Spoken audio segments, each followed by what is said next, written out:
Welcome to Take a Wander, Shebs. On this edition of the podcast, I'm going to be discussing Northern Portugal with Cátia Barbosa, who's a representative from the tourism board. There was a previous episode where we discussed Porto and why you should visit there, but this segment is going to be about Northern Portugal itself. Before we go into the discussion, here's how you can support the channel. You can support the channel by heading over to www.shebsthewanderer.com. You'll be able to see the store tab, which you can hover over to and click. You can then buy various items from t-shirts, jumpers, hoodies, even water bottles and phone cases.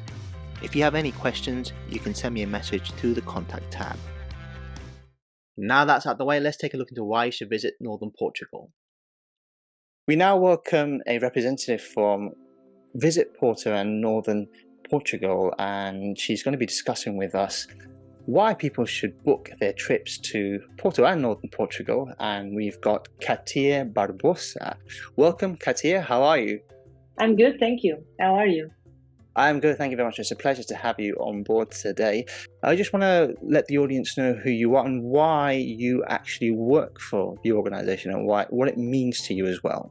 Porto, north of Portugal, is the best region in the world. Actually, it's a pleasure to be able to promote it internationally, and that's it. I think it's really the best region in the world. So, well, some of the discussion points that we're going to have are some specifics on why people should visit, and whether it's for families, whether it's for couples, whether it's if you can travel there solo, whether it's you're going there as a group of friends. So now, when people travel into Porto, going to the outskirts is the next thing on the list. So if I'm thinking about it myself, I'd say, right, okay, you fly into Porto and then you can move around. So where would you say, if once they've come to Porto, you would go to the next destination in Northern Portugal that you must go to as a necessity? Of course, it depends on your interest. That's for sure. If you are, for instance, looking for some adventure, we have the only national park in the country, which is Jerez.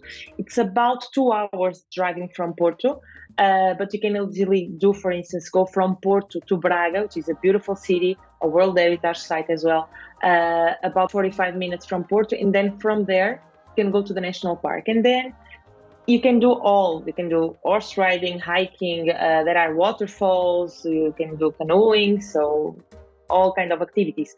If you prefer surf, we have the oceans. You can go to Viana do Castelo, Esposende, Espinho, which are cities on the coast.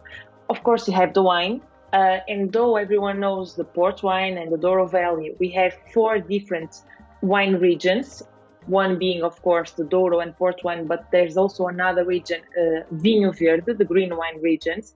For instance, if you want to join the harvest or be a winemaker for a day, you can be, because there are vineyards that allow people to go there and to work, to put the hands on. And for instance, there's a really, really special place. It's not that known. The name is Valo do Coa. So it's the Coa Valley. It's about 2 hours driving from Porto.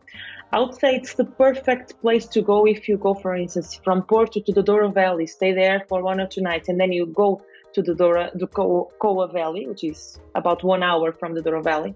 And that's a really special place because it's the biggest open-air collection of Paleolithic rock art. So it's a huge place. Actually, the story, it's really interesting because they discovered about 20 years ago that this is a World Heritage Site as well. They started building a dam, and they discovered that rock art sites.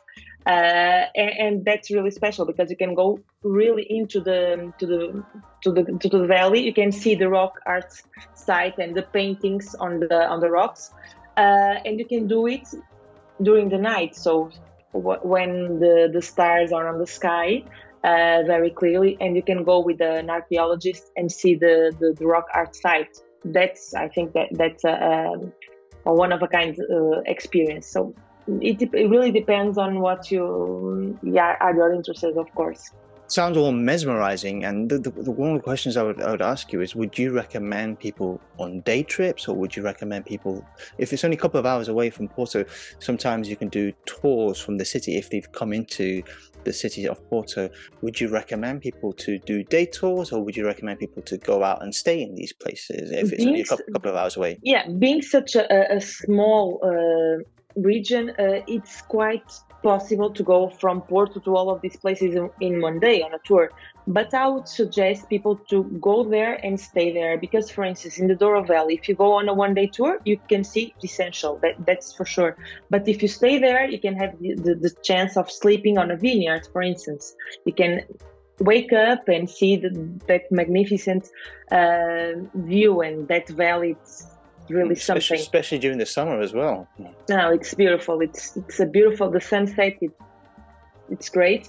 But waking up, the sunrise is always also a beautiful place to be in the valley. So, and even in the national park I was mentioning before, you can go there, and if you like, you can camp, because there's a campsite there with the bungalows and all, and you can really enjoy those places, because, again, it's possible to go there and come back the same day, but you won't, for instance, you won't have the local cuisine, because you won't have dinner on those special places, those small places where the owner is the one that cooks. So I would say, if possible, to stay there for the night. Depending on the time that you're there for, because as we were talking about before, if people come in on short city breaks, if you want to quickly visit, then yes, maybe you could do day tours. But however, if you're on holiday for a week, maybe a week and a half, 2 weeks, why not, as you just said there, travel to these places, stay there, enjoy and relax, and get to see all the amenities that the northern part of, as you were talking about, the wineries, you can camp as well, as you just said there. You've got all these different areas that you can look into, and it will help. And again, the time of the year again will be between those summer times, which is your peak times, but the demographics, again, I'm assuming that we're talking about the same types of people, solo, family, and depending on time of the year, those are the type of people that will travel to those areas. Would that be correct? Yes. But though we can say we have a peak season, but we have tourism. Fortunately, we have tourism all year around. I would say that, for instance, November might be we have less individuals. But we have more events. We have the international marathon, for instance. We have people from all over the world coming to these events, and they stay here for some days. Even in December, in the beginning of December, in Spain, there are 2 holidays during 2 consecutive weeks. So we have many people coming from Spain because they are not working. So they come from Spain, and we have many people during that week in December. Usually in March or April, it depends on when it's Easter. We have many people coming during the Easter period. So we have tourism all year around, and that's one of our goals, to have people here all year around, not only on a specific time of the year. The weather in the northern part of Portugal, what's it like during the summer, and I suppose all year round? It's quite warm? No, we have 250 sunny days per year. As you go inland to the Douro Valley or to the Coa Valley, it gets warmer and colder. But we don't have negative temperatures, or usually, as you go inland, it can be more than 30 degrees, but usually it's not that hot, not that cold, so it's fine. One of the most important things people like to know about is how much money do they have to bring to either Porto or the northern part of Portugal. So what would an average, let's just say, for example, a solo or group of people will have to spend, and then let's just say how much maybe families will need to bring along? Are we talking you have to spend a lot of money, or is it reasonable for all these types of people? We are a really value for money destination. So of course it depends on what you are looking for. You can stay at a 5-star hotel and go to Michelin star restaurants or fine dining restaurants, or you can stay in a 3-4 stars hotel or a hostel, sharing rooms, having some street food. So it really depends. But I would say that what best describe us. We are a really value for money destination. I've recently done places in the Scandinavian countries in Europe, of course, and Not that expensive. they are a lot more expensive than when you compare to. Yeah. Like I've been to Lisbon before, and I remember it wasn't too bad. When you go to a place and just you describing those destinations, the places, and it sounds like it's value for money, and you're not going to be disappointed if you choose to come to Northern Porto or any part of Northern Portugal. Of course, there are more expensive experiences, but when you pay for something and what you get, you think and you feel that it was worth it, then I think that's what you get here in the north of Portugal. Yes, we have the only Six Senses in Portugal, and you know that Six Senses is an expensive hotel, but what you get there. Value for money, as you said there. Just one more other question before we sort of wrap it up today. So what would you now say to people listening in when they book their holidays for 2024 or going forward or whenever? What would you say one thing that when they do come across to Northern Portugal or Porto that they will leave and think to themselves, right, I'm going to be coming back here? I think that it will sound a cliche, but I would say that we have a beautiful destination, beautiful places, monuments, but the people, I would say that's the most, our biggest treasure, because people here are really friendly, very kind, they will help you.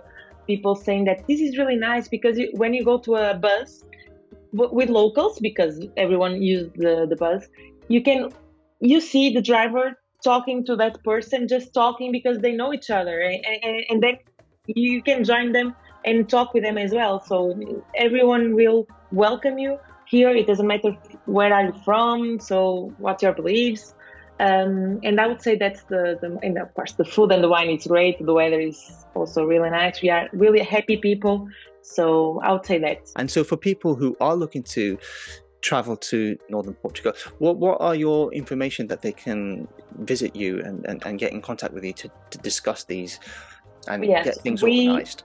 We have some websites with live chat, which is really easy to just enter and my colleagues can answer. And then I can also leave my email if they want to contact me directly. So. Well, Cátia, thank you so much for coming on and discussing with us the beauty of Northern Portugal.